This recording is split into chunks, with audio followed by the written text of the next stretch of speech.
안녕하십니까. 농인 이야기 해설 26번째 하굣길 아찔 경험 영상을 한번 분석해 보겠습니다.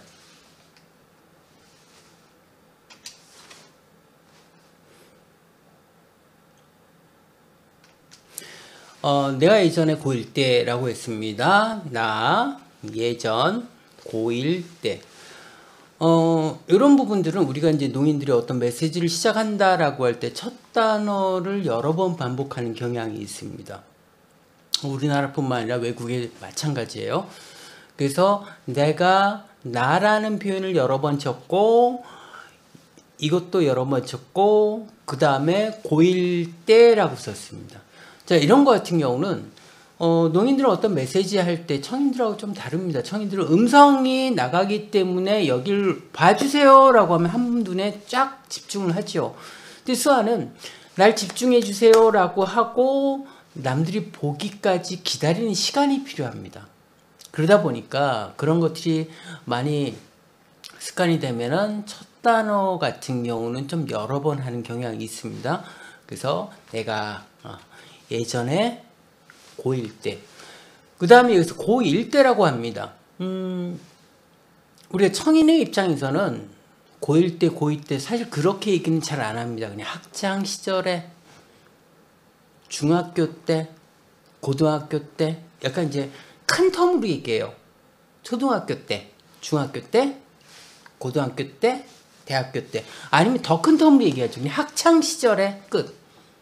근데 수아는 전체적으로 퉁치는 것보다 굉장히 구체성을 갖고 있어요. 그러다 보니까 초등학교 때가 아니라 초등학교 2학년 때냐 3학년 때냐, 중학교 1학년 때냐 2학년 때냐, 고등학교도 마찬가지로 굉장히 구체적으로 나오고, 이 중간 텀이 있어요. 뭐냐면 예를 들어 중1 겨울방학이 끝나면 중2가 되죠. 그때다라고 하면 때, 그렇게도 사용합니다. 그래서 굉장히 시제로 굉장히 구체적으로 써요. 그 다음에 때라는 표현이 수화책엔 이렇게 돼 있으나 실제 이렇게 쓰는 분들 굉장히 많이 있어요. 이제 어떻게 보면 이 때라는 것들은 예전에 어떤 이제 구별을 하기 위해서 이제 만들어진 부분인데 실제로 이걸로 퉁치는 분들 꽤 많다. 이것도 때라고 이해하시면 됩니다. 내 친구 같이, 내 친구.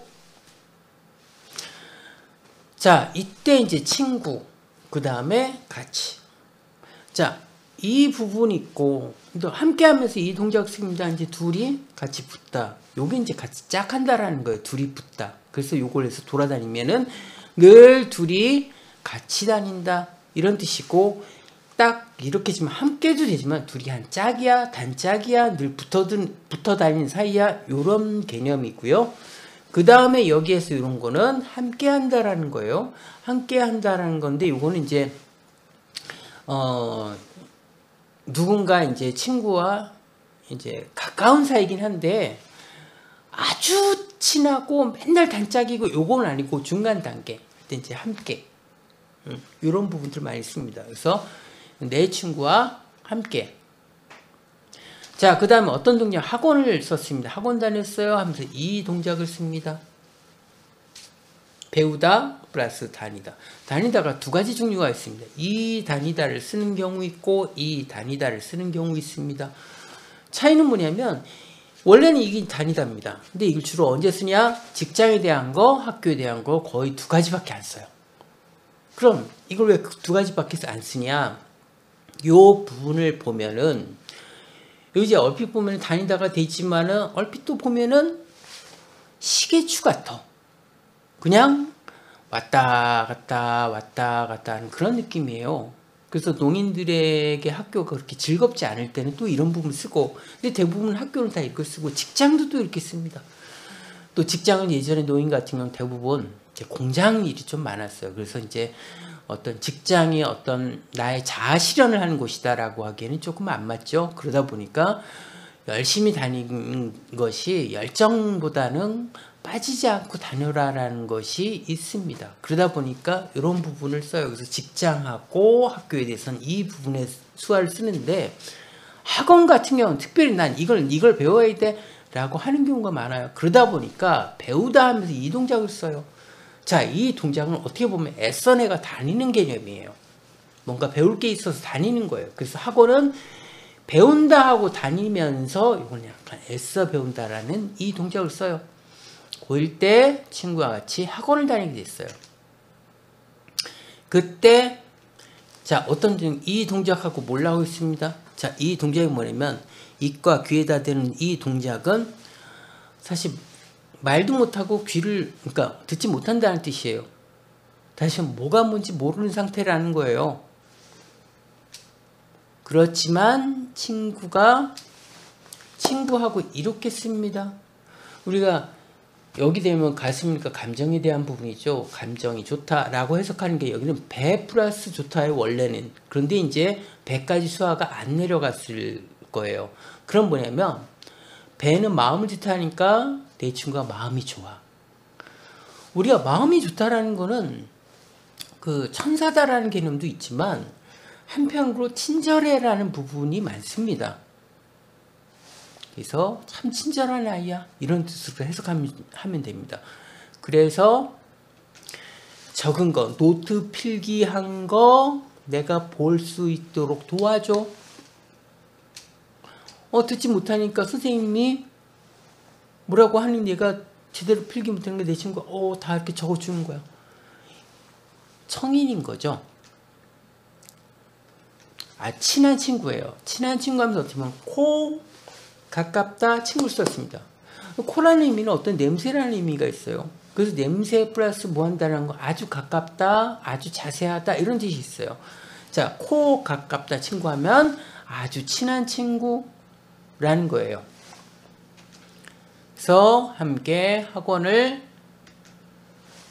다녔는데 가서 공부를 하고 끝나고 집에 가는데 자, 이건 뭐냐면 우리가 이제 책가방을 지금은 뭐냐면 어깨에다 매는 걸로 많이 합니다. 예전에 책보하면 이제 가방에 뭐 넣고 막 들고 하지만 이렇게 씩씩하게 갔다고 표현하지만 요즘에는 다 이제 어깨에다 매는 거죠. 그래서 책가방을 메고 같이 나란히 쭉 걸어가고 있었어요. 그런데 뭔가 이상함을 느꼈어요. 이게 뭐지? 하고 돌아봤더니 뒤에 어떤 나이가 50대 정도 되는 사람이 모자를 쓰고 이 가방 있으면 가방 여기 이제 손잡이가 있잖아요. 거기를 내 친구하고 내 거를 양쪽을 잡고 뭐라고 하는 거예요. 그래서 뭐라고 하는지 그 입모양을 보고 싶어서 근데 뭐뭐 하려고 할 때 보통 목적을 많이 씁니다. 뭐뭐 하려고 뒤를 돌아보는데 내 친구가 눈짓을 주는 거예요. 하지 말라고. 그래서 긴장한 상태로 걸어갔어요. 쭉 걸어가는데 갑자기 친구가 야 과자 사 먹으러 갈까? 하고 갔어요. 자, 어디 갔냐? 슈퍼입니다. 자, 이 동작을 해요. 하고 장사. 이제 원래 이제 슈퍼가 아니라 이건 아주 예전에는 뭐냐면 이 동작을 썼어요. 이게 구멍이라는 수화예요. 옛날 구멍가게라 했죠. 가게. 구멍가게 쓰다가 그 다음에 요 표현은 언제 썼냐면 원래 도매라는 뜻이에요. 도매, 소매. 그래서 원래 이제 도매 이전에는 소매로 썼던 표현이야. 소매. 그 어떻게 보면 이렇게 보면 소자가 되죠. 우리가 초등학교 하면서 이렇게 씁니다. 이거는 뭐냐면 한자의 이 동작에 이렇게 된 거죠. 그래서 그게 소학교 쓰다가 초등학교까지 이제 같이 쓰고 그럼 이제 소가 됩니다. 그래서 이제 소매 하다가 도매는 어떻게 쓰냐? 물건이 이만큼 쌓여놓고 장사하는 곳 돼서 이제 도매를 쓰다가 그 다음에 나온 게 슈퍼라는 게 나와요. 그때 이걸 슈퍼로 썼어요. 슈퍼. 지금 편의점 24시간 장사하는 곳 그래서 이제 편의점 쓰고 이제 이 동작하면 이제 슈퍼. 그래서 이게 나이대가 어느 정도냐에 따라서 해석이 조금 달라집니다. 이제 근처에 이제 슈퍼가 있어. 그래서 슈퍼 들어갔더니 갑자기 친구가 막 울기 시작하는 거예요. 그래서 전화 좀 할게요.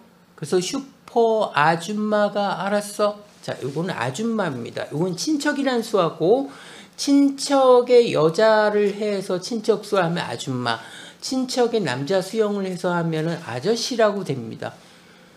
수화에서는 어떻게 보면은 이제 친족만 사실 수화가 있고 그 위에 것들은 거의 수화가 없어요. 어떻게 보면은 약간은 이제 미국식이에요. 미국식 보면은 그 이모 고모 개념이 없잖아요.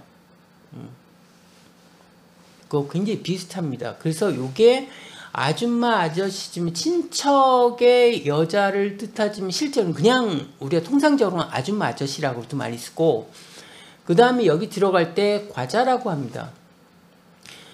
우리가 과자 장사하는 곳에서 많이 쓰던 수화가 뭐냐면 매점이에요. 학교 내 매점이죠. 그럼 늘 과자를 팔죠. 매점 거의 여자 하면 매점 그 주인 아줌마 하면서 과자 여자를 쓰기도 해서 이제 매점 아줌마를 쓰기도 하고, 어쨌든 과자가 어떤 매점의 어떤 상징이기도 해요. 그래서 일단 아줌마가 전화를 들려줬어요. 그랬더니 막 전화기를 누르더니 그리고 또 막 우는 거예요. 그래서 굉장히 궁금했죠. 뭔 일인지 궁금했는데 밖에 아까 그 아저씨가 있는 거예요. 무슨 말인지 기다려 봤는데 차가 한 대가 왔어. 아빠가 온 거야. 친구 아버지가 온 거야. 그래서 나하고 친구가 그 차를 탄 거야. 자, 이 동작어는 편하다라는 거예요. 편하다. 그 차가 좋다라는 거예요. 편해. 그리고 친구한테 물어본 거야. 궁금해. 야, 왜 그런 거야? 물어봤더니 아까 그 남자가 가방을 잡고 하는 얘기가, 나 심심해. 같이 술집에 가자.